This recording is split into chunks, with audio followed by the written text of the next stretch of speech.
Right Honourable Boris Johnson, the Prime Minister of the United Kingdom, Excellencies, ladies and gentlemen. It's a great honour to participate in this virtual Global Vaccine Summit hosted by the UK government under the leadership of His Excellency Prime Minister Boris Johnson.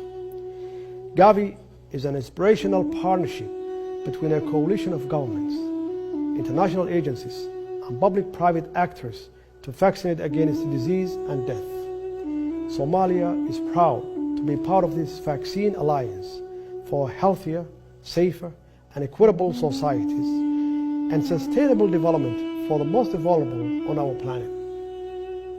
Prevention is always better than a cure, and vaccinating against preventable diseases and strengthening the health of citizens everywhere is a basic human right. Indeed, as we say in Somalia, health is wealth.